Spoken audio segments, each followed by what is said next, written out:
Sahabat Inspira, kembali lagi di podcast Ramadan bersama kami, reporter cilik Inspira Magazine SD Muhammadiyah Metro Pusat.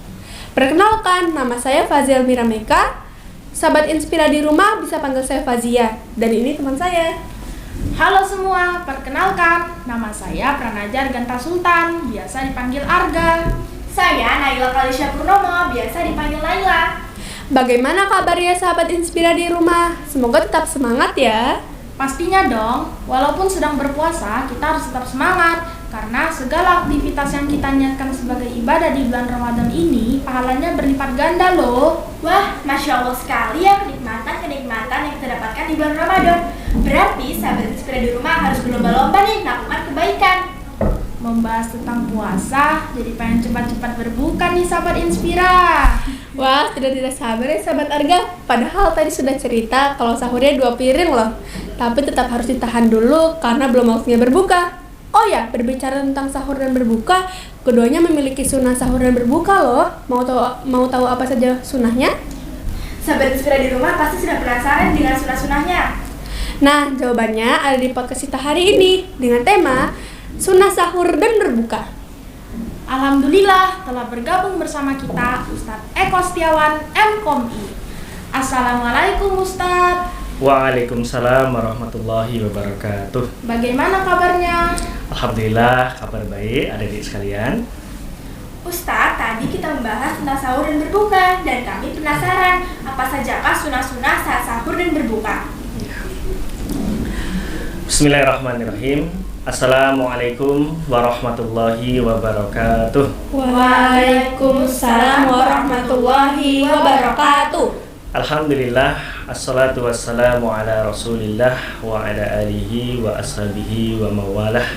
Qala Allah ta'ala fi kitabihil karim, a'udzu billahi minasyaitonir rajim. Bismillahirrahmanirrahim. Ya ayyuhallazina amanu taqullaha haqqa tuqatih wa la tamutunna illa wa antum muslimun. Wa qala Rasulullah sallallahu alaihi wasallam, man shoma ramadhana imanan wa ihtisaban ghufira lahu ma taqaddama min dambi.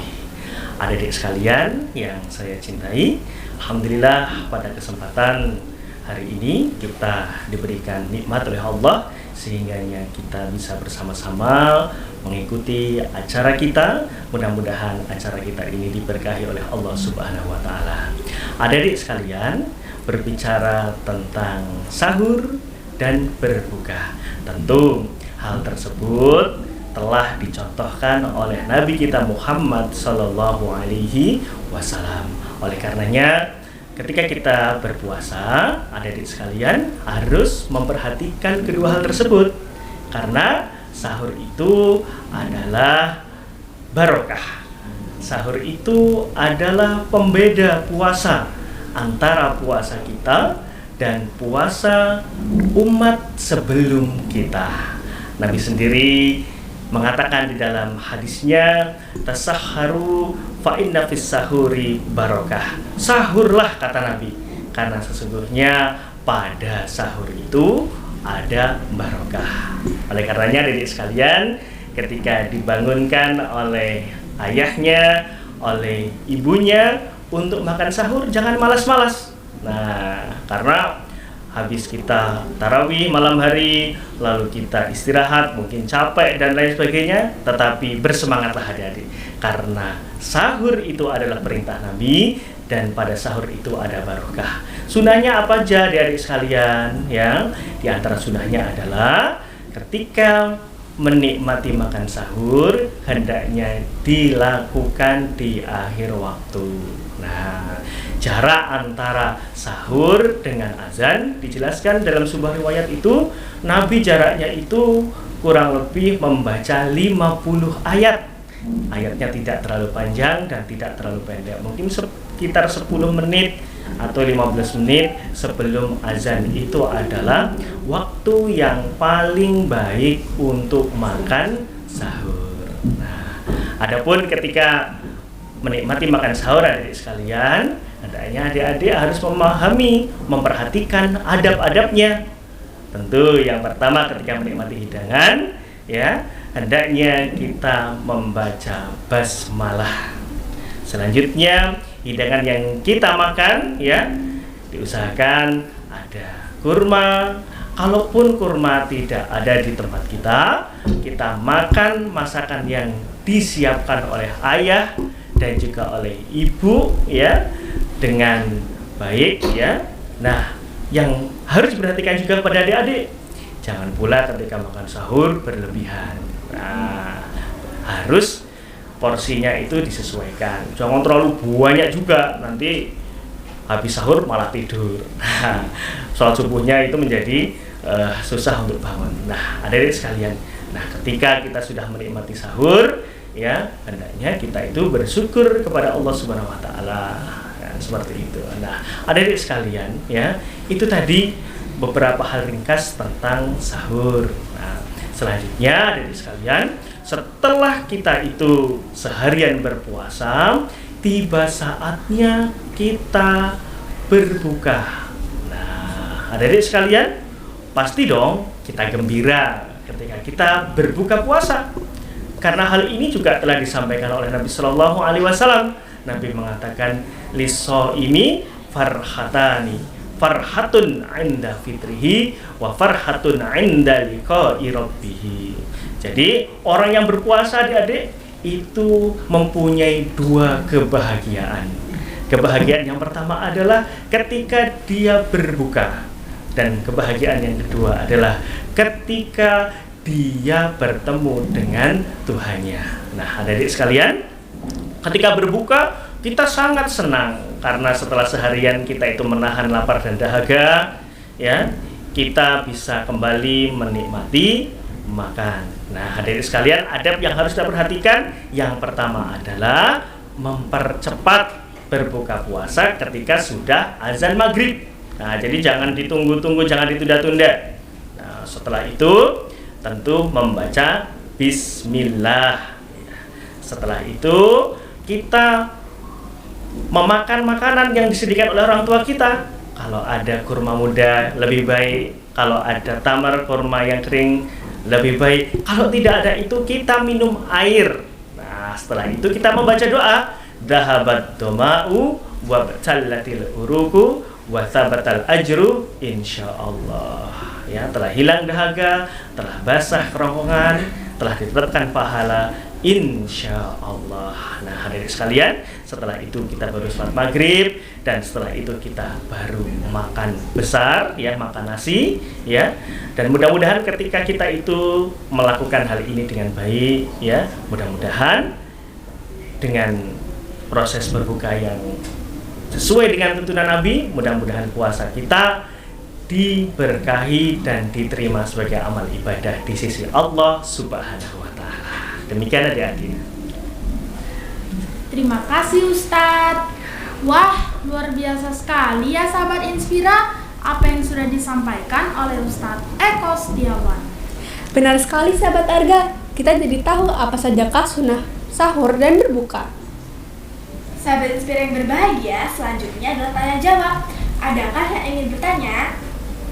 Saya Ustadz, saya ingin bertanya, jika saya bangun kesiangan dan saat sahur saya sudah mendengar azan subuh, apakah saya harus berhenti atau melanjutkan makan saya sampai habis ya? Ya, baik, pertanyaan yang bagus dari adik Arga. Adik-adik sekalian yang saya cintai, ketika kita bangun kesiangan, apa yang harus kita lakukan? Nah, adik-adik sekalian, ketika kita bangun sudah mendekati waktu sholat subuh atau sudah mendekati azan, makan secukupnya. Nah, minum ya secukupnya. Nah, bagaimana kasusnya apabila ternyata ketika kita masih menikmati makan sahur sudah dikumandangkan azan? Kalau sudah dikumandangkan azan, kita selesaikan hajat kita. Nah, mungkin kita sedang minum, selesaikan yang ada di mulut saja. Mungkin kita sedang mengunyah makanan, selesaikan apa yang ada di mulut kita yang sedang dikunyah. Jangan nambah lagi, kan begitu. Nah, tapi beda kasus adik-adik. Kalau masih baru mendengar bunyi imsak, nah perlu diperhatikan adik-adik. Kalau yang didengar adalah imsak, itu belum menjadi batas kita itu menahan lapar dan dahaga. Masih boleh ya, karena sesungguhnya imsak yang sering kita dengar di radio itu adalah peringatan sudah mulai masuk atau sudah mendekati masuk waktu subuh. Nah, begitu adik-adik. Wah, ternyata seperti itu ya sahabat Inspira. Oh ya Ustadz, saya ada satu pertanyaan lagi. Saat berbuka, manakah yang didahulukan terlebih dahulu? Sholat maghrib ataupun berbuka ya? Baik adik-adik sekalian ya, ketika kita sedang berbuka puasa, apa yang didahulukan? Berbuka puasa atau sholat maghrib dahulu? Nah, tentu yang didahulukan adalah berbuka puasa. Nah, kita menikmati hidangan yang disediakan. Kalau ada kurma, kita nikmati kurma. Kalau tidak ada kurma, kita minum air. Biasanya di tempat kita tradisinya adalah membuat minuman ya yang manis ya. Kita nikmati itu. Jangan lupa adik-adik sekalian, ketika minum ya minuman pembuka itu kita baca bismillah. Setelah itu kita membaca doa dhahabat doma'u wabtalatil uruku wa thabatal ajru insyaallah. Nah, setelah itu ya baru kita menegakkan sholat maghrib dengan berjamaah. Nah, setelah selesai kita melakukan sholat maghrib, baru kita menikmati makan malam. Kan seperti itu. Itu urutannya. Jadi jangan sampai ketika kita itu mendengar azan langsung kita sholat dulu. Nah, itu tidak disunahkan. Disunahkan adalah membatalkan dulu atau berbuka dahulu. Baik. Terima kasih Ustadz Eko Setiawan atas segala ilmunya. Semoga Ustadz selalu sehat ya. Amin. Baik sahabat Inspira, demikian podcast kita pada sore hari ini. Sampai bertemu di podcast selanjutnya. Saya Pranaja Arganta Sultan. Saya Fazal Mirameka. Saya Naila Kalisya Purnama. Kami pamit undur diri. Wassalamualaikum warahmatullahi wabarakatuh. Waalaikumsalam warahmatullahi wabarakatuh. Reporter cilik Inspira Magazine. Kami beraksi mencari informasi. Yes, yes, yes. Dadah. Assalamualaikum.